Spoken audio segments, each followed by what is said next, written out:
Hello, everybody. Welcome. Uh, so I want to start by saying thank you very much for having me. I feel very honored actually to speak to all of you today about cybersecurity, in particular how Splunk contributes to the state of cybersecurity, but also we will discuss a journey in terms of security methodology, and we'll also talk about some use cases. And the title of the talk here, really is around data analytics and how data analytics drives the future of cybersecurity, in particular because we are basically in a sea of data, an ocean. And as we add technologies into the mix of our environments, and as we manage additional areas of risk, for example, third parties, right? And as we onboard new technologies, there's always something dynamic going on where perhaps the original paradigm of simply react and respond is difficult, especially because in public sector, where I spent the majority of my time in, there's just not as many resources, right? And even for those in the commercial sector who have more resources, whether it's monies, there's just not enough time in the day or people to really get the job done. And so here we'll talk about data analytics and how a data analytics approach really helps solve that problem. So this is just kind of standard nomenclature. Anything I talk about today could include either future features or things that want to make the company get in trouble for and things that I say. That said, I do pride myself on taking a very realistic approach. And so the examples that I'm going to talk about today are actually going to feature examples that our customers are currently using in the public sector, and also invite conversation, as the inspiration strikes the audience. And so a little bit about me. So I already mentioned over 13 years of public sector experience, but I have industry experience across higher education, healthcare, finance, elections, and also did a short stint in Palo Alto Networks as their national SLED cyber strategist. So I love all things cyber and really big on not only understanding the vision, but articulating it not only for technical groups to actually get the work done, but also business groups so they understand their investment and not only feel good about it, but also can show over time that the investment in people, process, and technology is the right approach. In my spare time, I'm also an adjunct professor at the University of Albany in their College of Cybersecurity, Emergency Preparedness, and Homeland Security, and I'm also a part-time PhD student there. I'm also a published author. And there's in the Journal of ACM, thanks to the Digital Government Conference, I delved in looking at multiple machine learning algorithms across voter registration data in the state of New York to detect anomalies across space and time as people move. And my personal mission, I love to help keep the world safe. It either protect their way of life or way of business, because I'll just say it. America is awesome. It's a land of great opportunity, and people around the world love our culture. I'm very blessed to travel to over 18 countries and counting. And you'd be surprised how many people wear a New York Yankees hat, or Brooklyn Nets. Even coffee shops are a name like Brooklyn Cafe. It just kind of blows my mind how cool that is. And quite frankly, one of the reasons why I love being here is I love connecting with people, telling stories that are relevant, and also just drive value. I also love homebrew and craft beers. I have a cat, and so I'm telling you up front, in case she decides she wants attention in the middle of our talk, she may interrupt. And yoga helps keep me sane. So just a little bit about me, especially when you don't have a lot of free time. So let's get into it. So at the high level, here's what we're going to talk about, but I'm actually really excited to see where this conversation takes us. Look in the current state of security, legacy SIEM, and of course, data analytics and use cases. So it's no secret that thanks to COVID-19 and the resulting pandemic, that just doesn't seem to end almost 2 years later. We're seeing a lot of shifts, right, in our society, but in particular around organizations and the demand for remote work to keep the businesses up and running. Of course, the expansion to remote work expanded risk surface, right? And we found that the typical approach to technologies, when conducted at scale, presented challenges in asset management, presented challenges in configuration management, not only in the ability to make changes to assets, whether they're remote, whether they're servers, whether they're applications in the cloud, but also doing so in a manner that was consistent. And of course, while accelerating, right, scale, it's very difficult to document and ensure not only standard operating procedures, so there's consistent actions being taken place in the environment, but also that you can measure the controls and ensure that those controls are still in place as expected. So that results in not only increased stress on systems, whether it was buying webcams or laptops, but also teams. Not many people had the ability to hire folks to expand their teams quickly. And even those that did found it very difficult to find qualified talent. And once you hire people, because of the lack of time to really take a moment to document, ensure that new members can be brought up to speed quickly with the organizational culture, found even gaps in knowledge management, right? And you combine that with the fact that not only did businesses have to scale to meet these challenges, but also folks wanted more services because they are also at home. So now you're being driven not only to scale just to provide a minimum level of service, now you're being driven to innovate at the same time.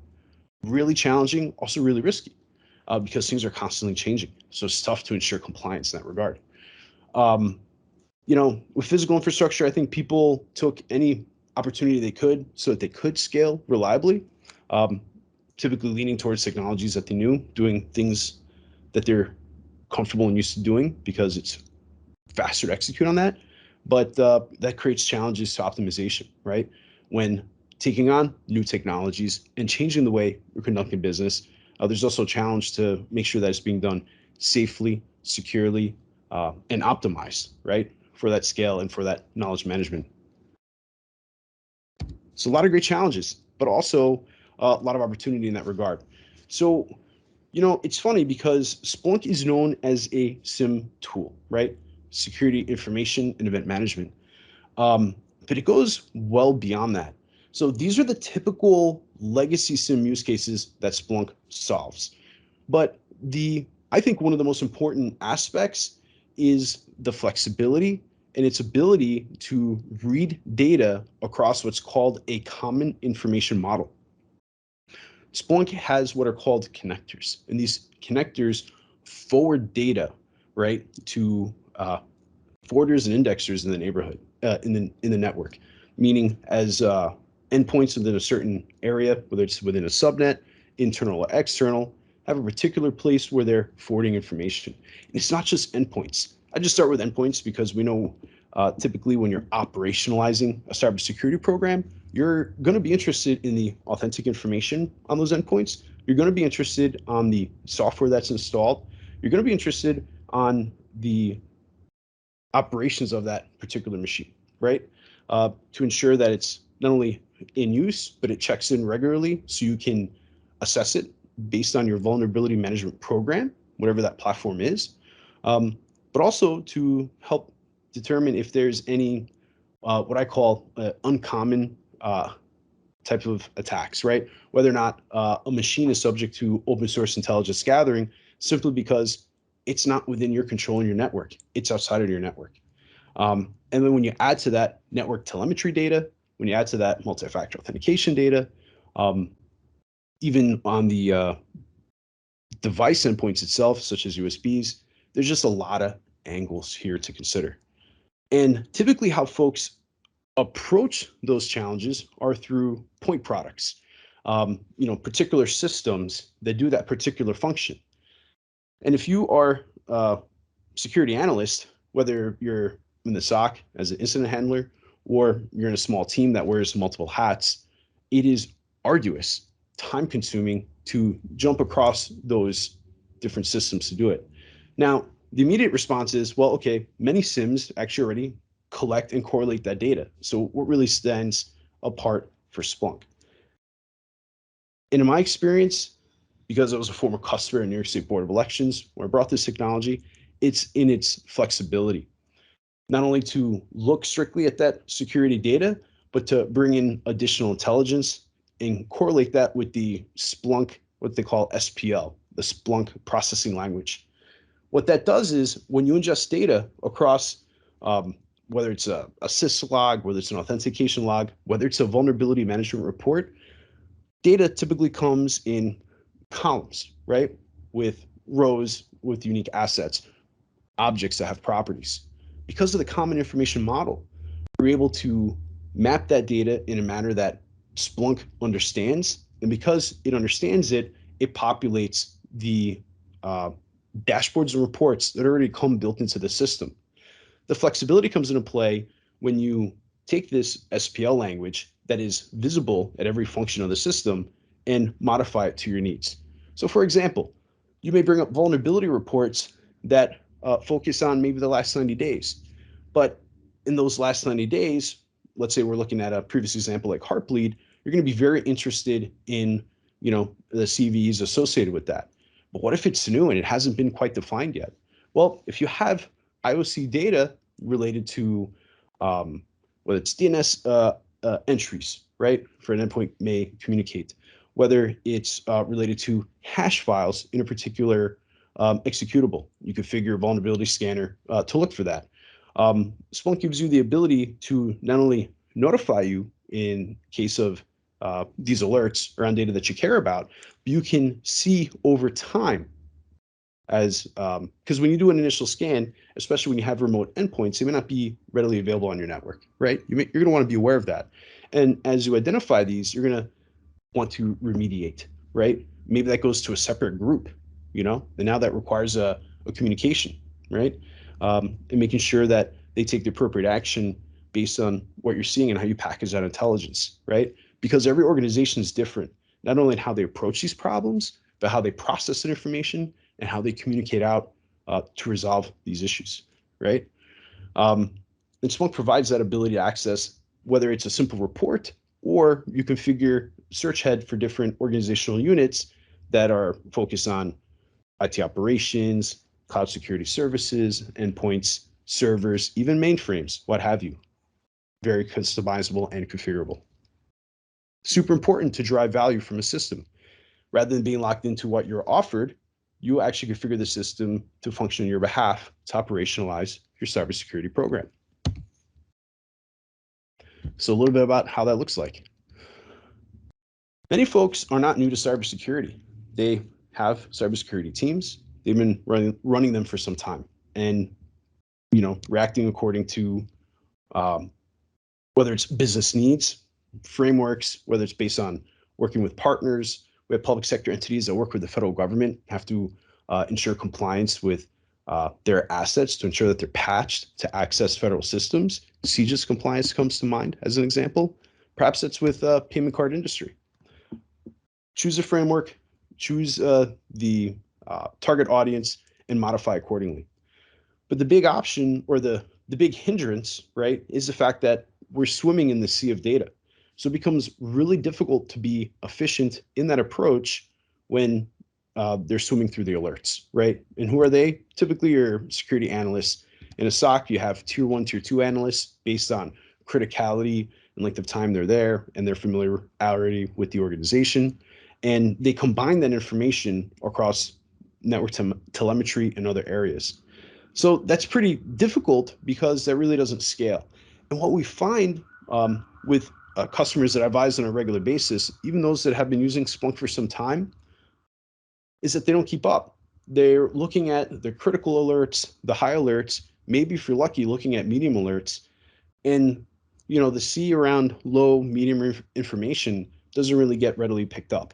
And so what you find is a lot of what we call like 80-20 approaches to things, which generally tend to be good enough until an incident occurs, right? And so you have attackers, depending on the criticality of data for your organization, that use commodity attacks to see how far they can get, right? And everybody knows about the risk of phishing. And the fact that when a person clicks on a link in a phishing email, gives the opportunity for a program to run in memory, right?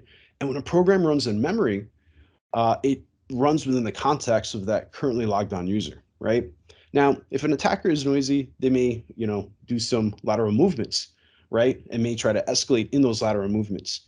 But the quieter attackers know that if they're on the network, within the context of that currently logged on user, there are some lateral movements that are okay. For example, accessing network shares, right? Especially if they're currently logged on and they're mapped, right?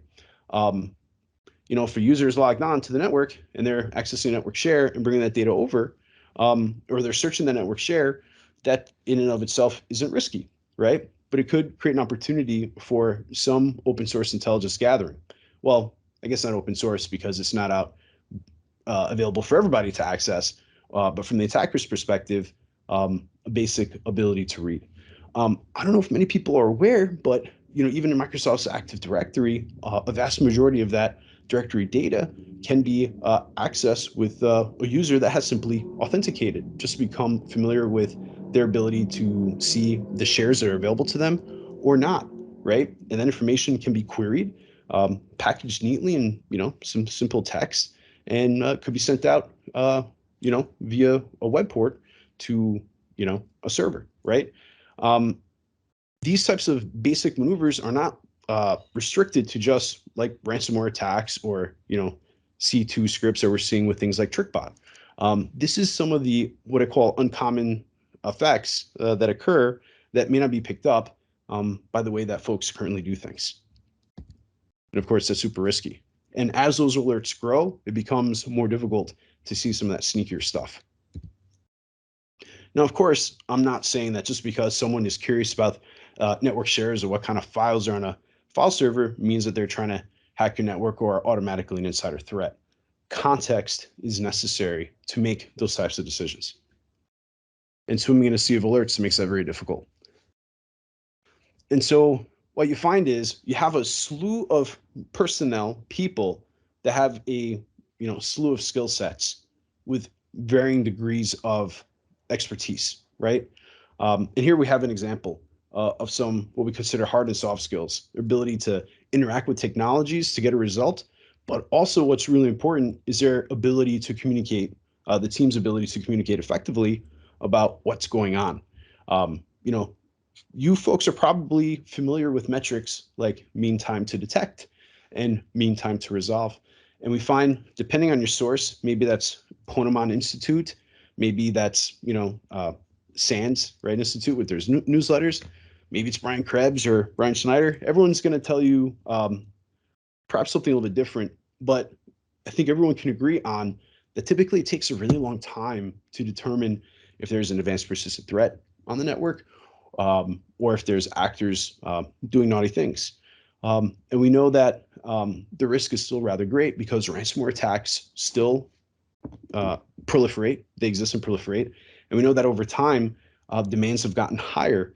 And while folks know that they have to secure their backups following a 3-2-1 methodology, you also have the added challenge of ensuring that they're able to get the business back up and running, to restore the services as quickly as it can and as efficiently as it can, with minimal disruption to the business. That's a lot of pressure. And not only is it a lot of pressure, but the steps to be prepared to execute when that's required is super important. And we know that before getting to that worst case scenario, the ability to see activities on the network across time, across users, and across assets is key. And that's one of the key advantages and values this one provides for an organization based on their investment. And so we go from response, which looks a lot like, areas on the left, which are still super important, right? Because you have to build a foundation. And that foundation is getting data in, following that common information model, ensuring that the results are there once it's configured properly. But beyond just simply logging into a system, interacting with it, where the rubber meets the road, where the investment really pays off, is enabling the system to do that correlation on your behalf, to execute with machine learning, to build baselines and help people work smarter, where they may find assets where there's authentication requests. That turns out to be normal because that's associated with an IT person, right, who has that requested access within a certain time. But being aware when there are attempts that are either outside of Windows, that seem to, Windows of operation, that seem to be infrequent, that are not occurring at the workstations that are expected. For example, the segment where IT sources are, or the virtual machines. These are some of the things that teams should be aware of. And what helps augment that is technology that kind of brings all that intelligence together and helps make sense of that sea of data. And so a practical approach, because this looks like a beautiful marketing slide, which it is. And I'll throw it out there. Whenever you see stuff like this, maybe yellow flag should go up. Does any technology really promise anything across all these areas? Because it's a hard pill to swallow. So let's start asking the questions. Spoke about how a platform, Splunk as the platform, which does the data analysis, can enable these types of insights and correlations. The big key is something that we started talking about probably about 3 years ago. You can actually see .conf talks about this around risk-based alerting, right? And it's actually super cool, but also very helpful, and a key differentiator against other SIEM providers is how risk-based alerting takes a look at user and identity data, right? Users, right? Not only just user accounts, but their authentication, combined with assets, right? Pretty much anything with an IP address, right? And to actually correlate the access and operations across those data sources to give you a score based on time. And actually, I think I'll show this in the slide in a moment. So how is that valuable? Well, when you have the user and identity data, and you take that data and correlate it across a risk matrix, which looks at MITRE attack features, right? And ties that together, gives you insights to map what I had mentioned, those low and medium features over time that can raise an alert that would typically be missed. So we all know that brute force is very noisy. So everybody has an alert for brute force attack, right? Someone tried to log in 100 times in 3 minutes or 5 minutes. But the people who know what they're doing don't really do that. Instead, they may try 7 login attempts in the morning, 12 at night, and try it over a period of time, maybe a week, right? Most humans aren't logging in that often. They'll have like sporadic login attempts, typically in the morning, their first login, maybe around their break time or lunch, and that's it for the night. That's the majority of users. And we know that IT users are a little different because they may log in after hours to do whatever they may have to do, run reports, run patching, whatever. Sometimes that's within change management windows. Sometimes that's not. And that's where the baselining comes into play because individuals are different. But attackers are getting smarter, and they're using automated attacks in ways that aren't as abusive as they used to be, so they're not as noisy. And that's where things get a little tricky. So I mentioned that risk-based alerting. That's one of the key features that comes with advanced analytics that's provided with Splunk. And I'm talking about enterprise security, right? That's one of the features of the premium security products, and the risk-based alerting is included with that. And so I mentioned user and identity data combined with device information. That's just the basics, right? For risk-based alerting, to give you that baseline and that story over time where a score essentially is given to users and activities that then demand your attention. You can combine that with threat intelligence, right? And automate the threat intelligence, because every step of this way is a manual process unless you use a tool or technology that does it for you, right? So you start with the repository of information. That repository of information is surveyed against a risk matrix to come up with scores, right? And when a certain threshold is hit based on that score, then it demands your attention. But now there's additional manual processes involved, right? Taking a look at DNS information as an example to see where communications were occurring, if that's part of the alert. All that is a manual process, logging into different systems. Some of that may even include reaching out to, if you're a security person, the networking group to help provide that information, or perhaps the Windows group if you want a deeper dive into the Windows logs. Splunk has the ability to actually tile that information automatically, giving not only the security analyst a single pane of glass and one location to work from, You can also then share that information with other teams, right? So you all have a single place where you're looking, but folks can, based on their experience and also what they're interested in, can use SPL to further mine that information or dig into threat intelligence. Maybe you're interested in the IOCs associated with that particular alert, if it's something that's known, or perhaps you're interested in determining how to gather the IOCs yourself because you need to share with an outside organization like DHS, CISA, Fusion Center, or the FBI, right? You have the input, but then you also have the output consideration as well. And what's key is when that's done automatically, that frees up time for the team to make better strategic decisions. That also enables a higher quality conversation with the business leaders, right? Because now you have rather quickly gathered additional information that had context and weight. We call this higher fidelity information that can then be given to the business leaders and decision makers for what to do with that, to better understand and articulate if an attack is ongoing, if it's stopped to a particular area, if it's just curious behavior or something else. So I spoke a little bit about this with risk-based alerting.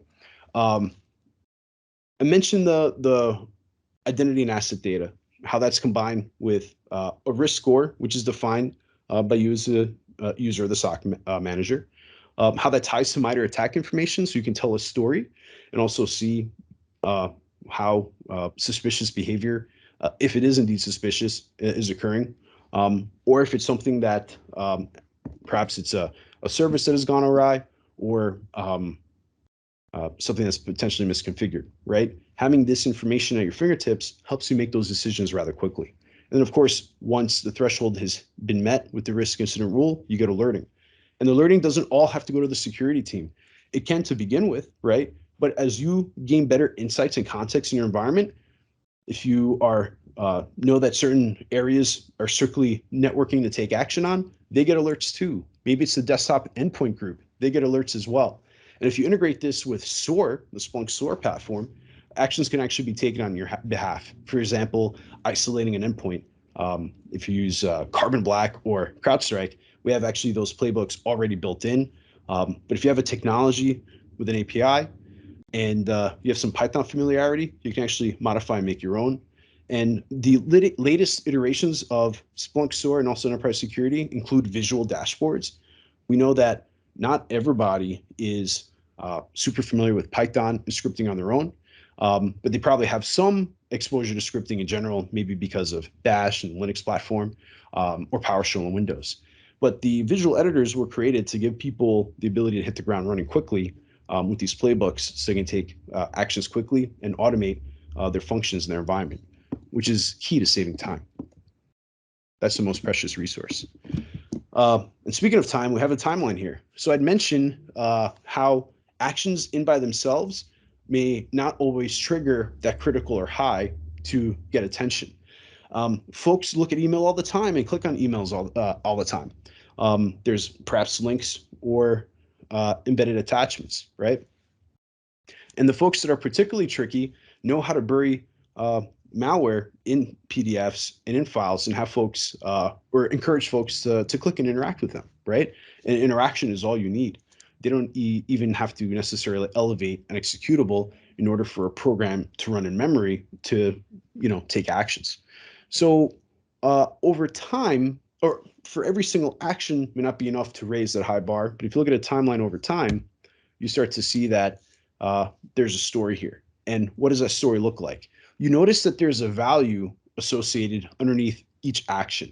And that's what I was referring to earlier about that risk matrix. And so over time, as that action is taken by a particular user, but not just the user, it can actually trace the activity. You notice that points keep getting added. And once the threshold is hit based on that aggregated user risk score, here we've defined it as over 100. All this stuff is actually customizable to you.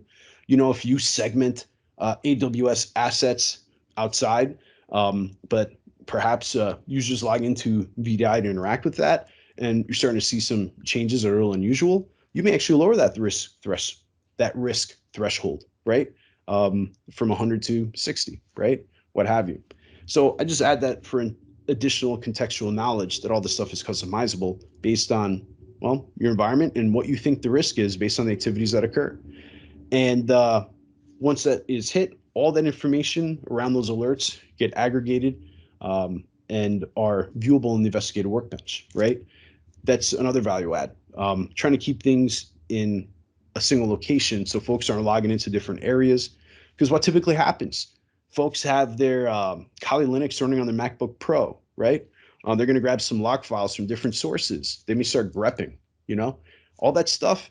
It's an effective way to do it, but not really when it comes to time, right? And it's difficult for that one person, that one workstation with the Kali Linux desktop, right, to share that amongst the entire team to make sure everybody's looking at the same data, right? So this actually really enables that holistic teamwork so folks can analyze and get answers quickly when they're trying to figure out what's going on in their environment.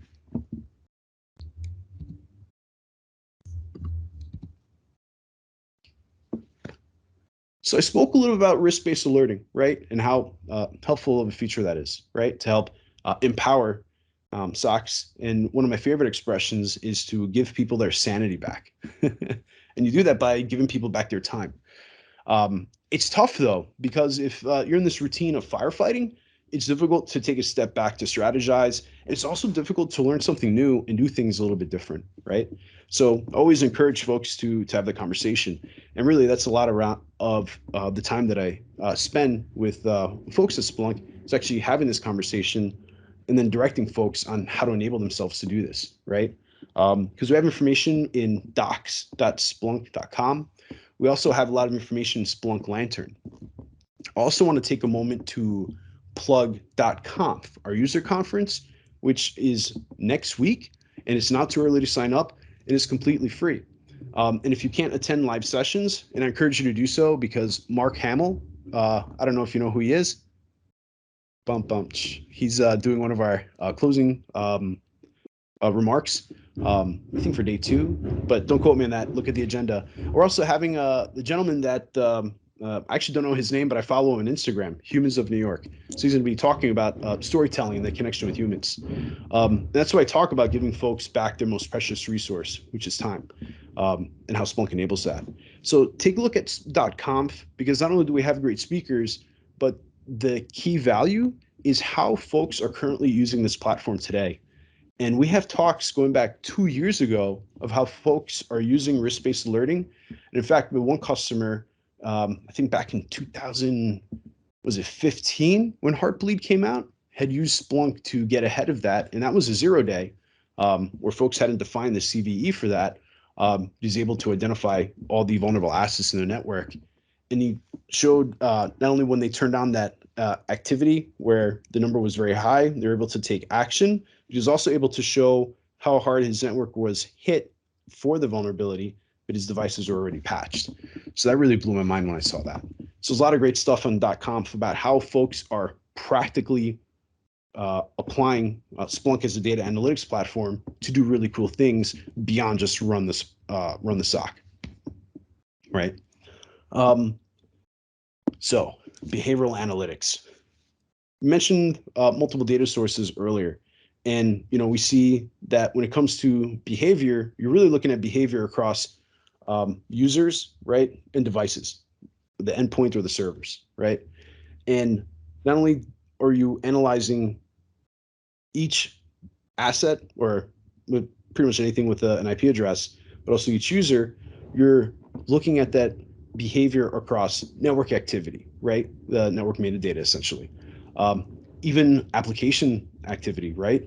In the that data layer is super important, not only for data analytics, but for the proper use of that application. For example, Dropbox, right, or even internet email.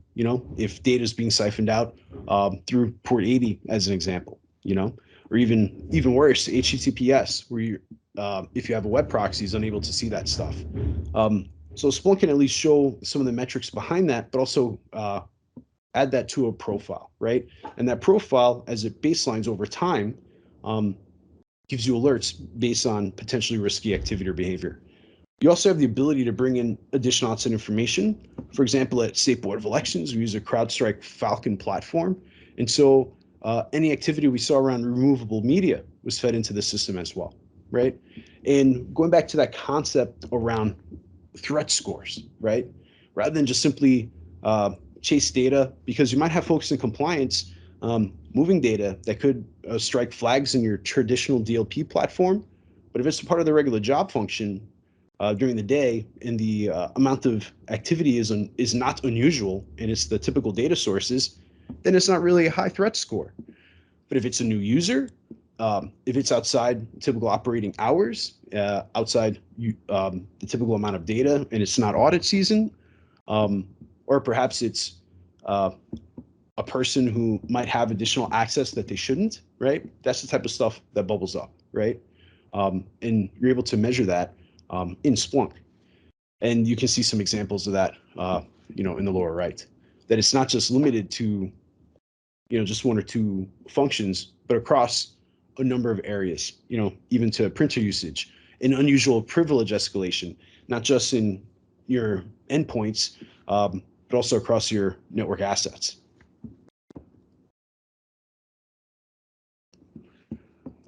And so that's really made possible with a platform that can actually not only just ingest all that data, but provides that level of flexibility, not only in the dashboards and reporting that I had already mentioned, but also in the dynamic results of using Splunk, the SPL, Splunk processing language.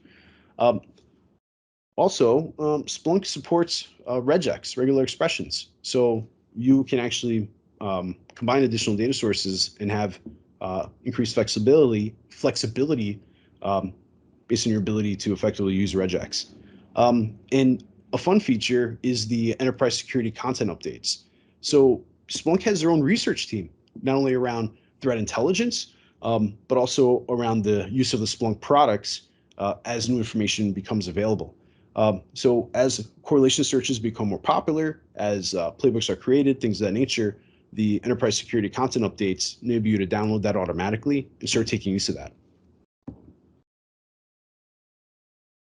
And even some of the less typical sources I hadn't already mentioned, web proxies, web application firewalls, wireless endpoints, the whole 9 yards.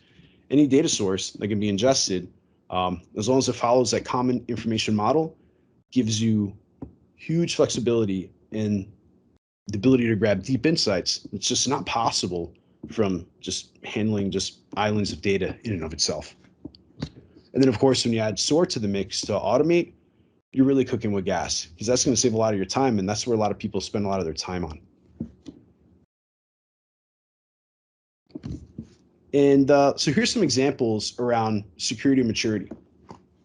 This is just a sample one, but what we find is Splunk is only as good as not only the data that you get in, but your ability to follow that common information model to ensure that the right data sources can actually take advantage of the correlations, right? This is some of the stuff where, because at this point, everything was kind of like, oh, we're great, we can do everything. We really can, but it does require following some fundamentals. It does require approach to data hygiene. It does require taking a look at change management processes and noticing, typically in a change management process, you want to know what the level of impact is going to be in the environment if something were to go wrong, and if folks have a rollback plan. I also think folks should add, as upgrades occur, that they also ensure that data that was going to Splunk continues going to Splunk as it was before, right? Because as modifications get made based on changing version numbers and things of that nature, sometimes how logs are generated changes, right? You want to make sure that things work as expected. And that kind of process I'm referring to is what I call get data in. It doesn't just start and end with identifying a data source and bringing it into the system. It also includes the care and feeding. It also includes that as new technologies are evaluated and brought onto the environment, that they are also brought in and read by Splunk.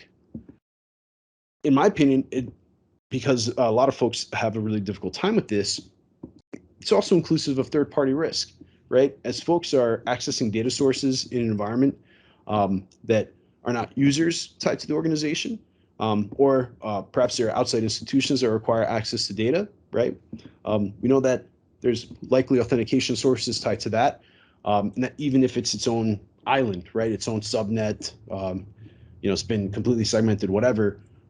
I would argue even those data sources are just as important. You can even configure it with its own indexer, right, to keep it separate from the regular Splunk information if you want to, but you still want it being read so you have that additional context, because if it's an opportunity for exploitation into the other part of the network, whether that's through credential, not strictly just from the network, you're going to want to have eyes on it, right?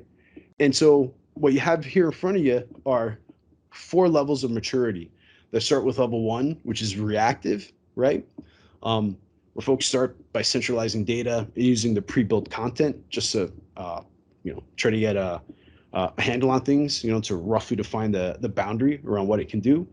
You'll find that the value is pretty much only there for, ad hoc investigation, incident response, right? Going to those criticals and highs. But over time, as you bring those additional data sources, augment the change management process to ensure that it's effective in maintaining the health of the Splunk instance, that you automate the threat intelligence portion, start taking advantage of the investigative workbench to save time and give you all those multiple sources in one location. Now you start to increase your maturity because you're normalizing, correlating, and bringing that risk together. And that's going to give you the ability to understand if an incident is going on and it's defined as an incident based on whatever metric you define, they're able to detect it quickly and respond to it quickly and remediate it quickly. The next level goes into that risk-based alerting that I was talking about, right? Where the system is properly configured, where you have that, not only the proper user identity data in, but are building that, or have built that risk matrix, and of course continue to revise it over time, so that you have that point of view across all alerts, not just the critical and highs. You start to add in automation through SOAR to gather that enrichment, the high fidelity information quickly. And now you find that you're bringing in additional teams, not just the security team, but the network and operations team, and start to delve into that area of DevSecOps where you're actually integrated, right? Because many folks up to this point are still very siloed, and the integration is key.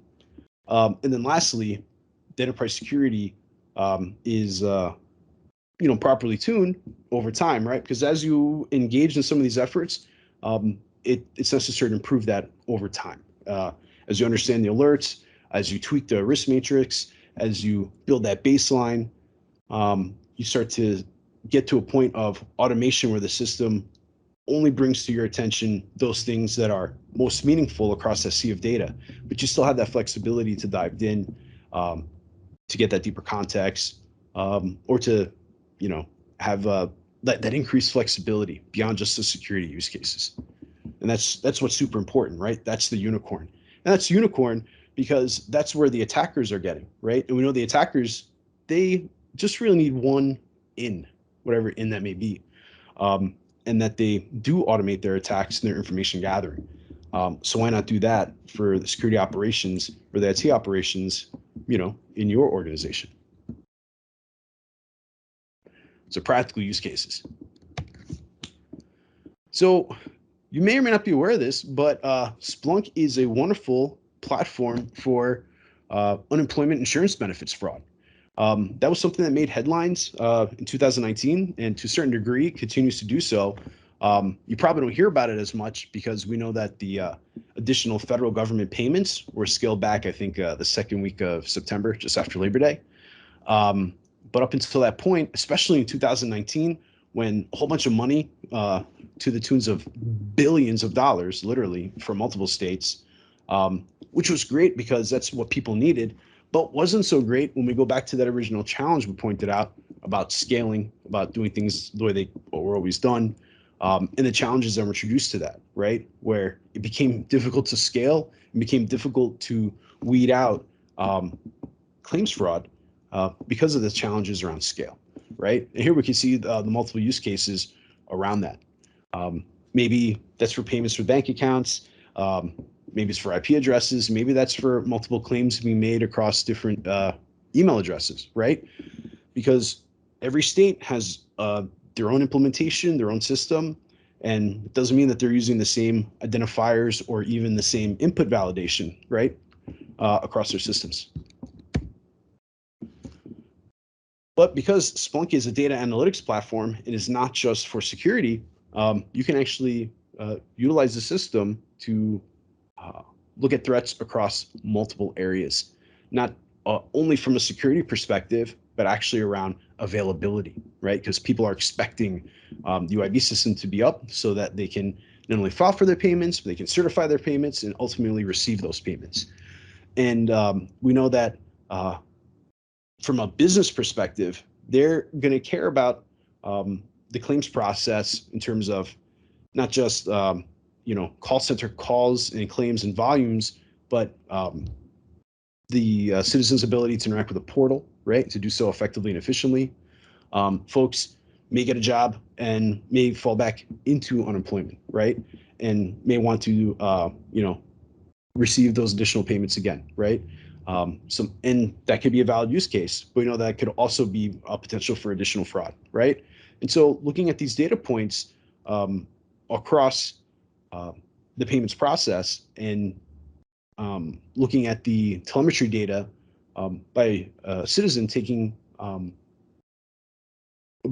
signing up for these services is super important. There's some additional drivers here. So I mentioned infrastructure monitoring, not only for the uptime of the system on the state side to serve the citizen, but also that it's adequately performing and at scale.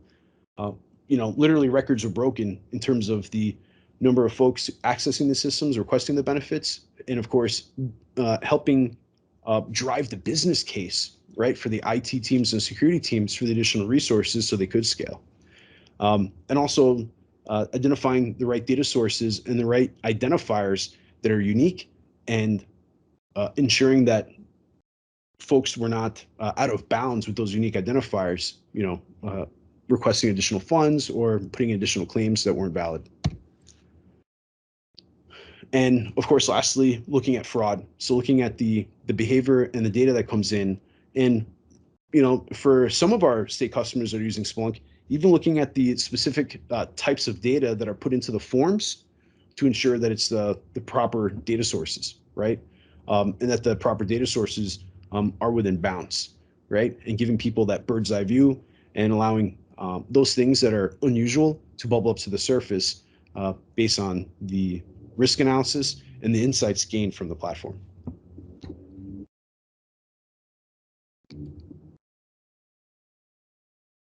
Oh, and I already mentioned a little bit about the lifespan there.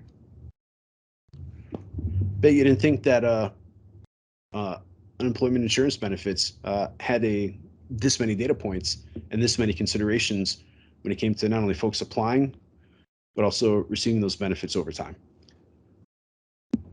It's more than I expected, I'll be frank.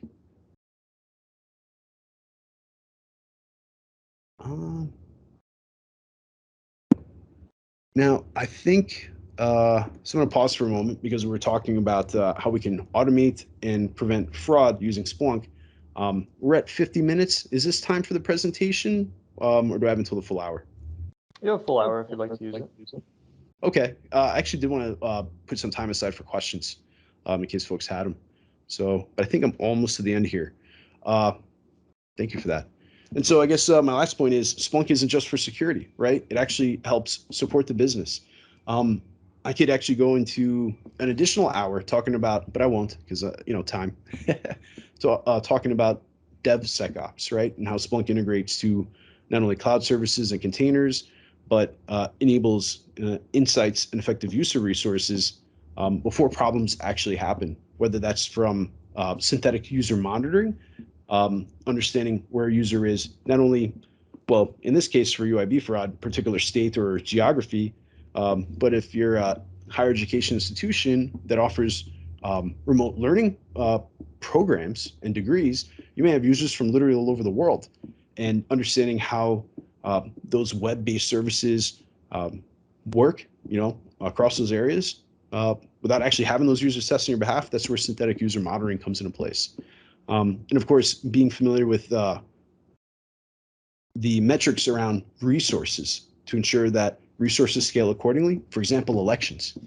Um, the unofficial election results are super important. And even though it takes weeks to certify an election, if people don't see results and numbers updating on election night within like half an hour when polls close, people start to freak out. And, you know, folks realize at the local election level that they can take advantage of cloud resources to offload that type of stress on their network. But sometimes configuration issues are made, and maybe default limit is set of 10,000 concurrent connections, which people may think is enough. But when you have the Associated Press, Google, and a number of sources hitting that um, unofficial election night results website, in unintentionally bringing it down or making it unavailable, mimicking almost a DDoS attack, also has people freaking out and thinking hackers. So Splunk is not just limited to security. It goes well beyond that, not only from the security perspective, but also from an operations perspective as well. So that's my talk. Thanks for coming, folks. We still have 8 more minutes, and I'm curious if folks have questions and what has resonated with them, and if they're curious about how Splunk could have an effect of the particular scenario, whether one that I've covered or one that I haven't. I'm all open to you.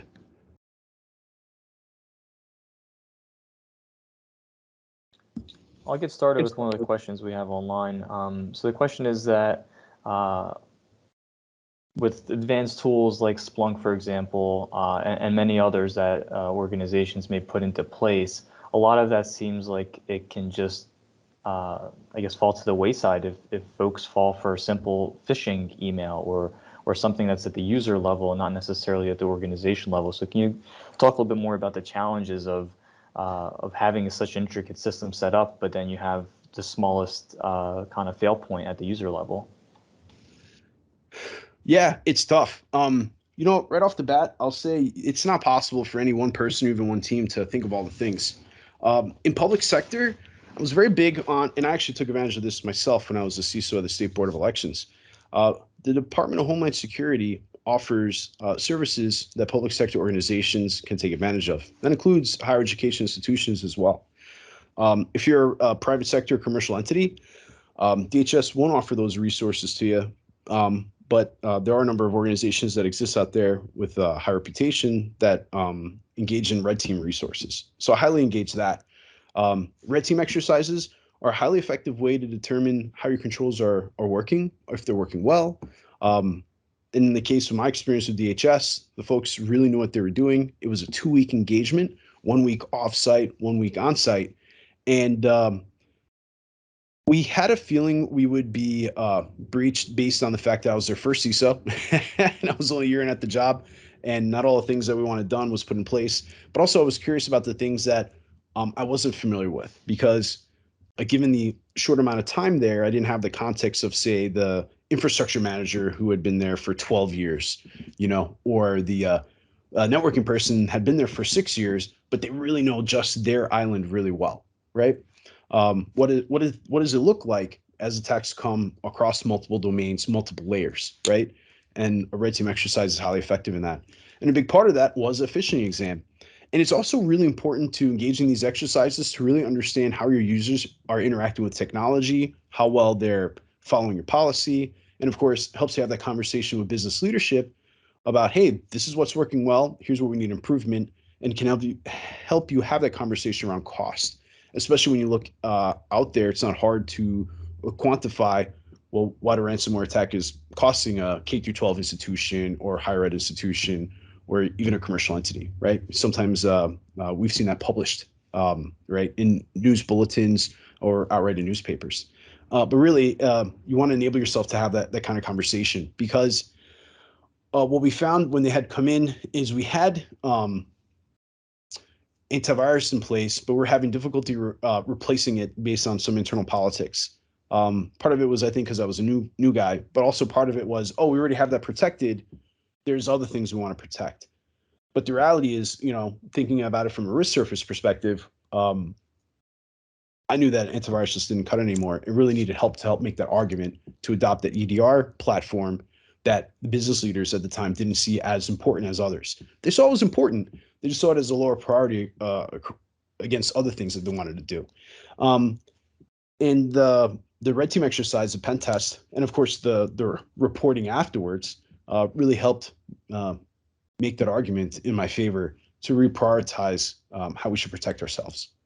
So that's what I encourage, because that's how you're going to know if you're well protected or not.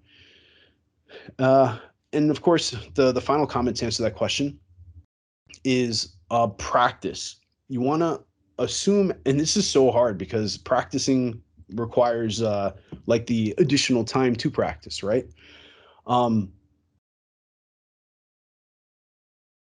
In my experience, in my humble experience, but it's quite a bit, you know, if you were to look at my LinkedIn profile, I've worked in multiple organizations across several different verticals, and practice is often not prioritized.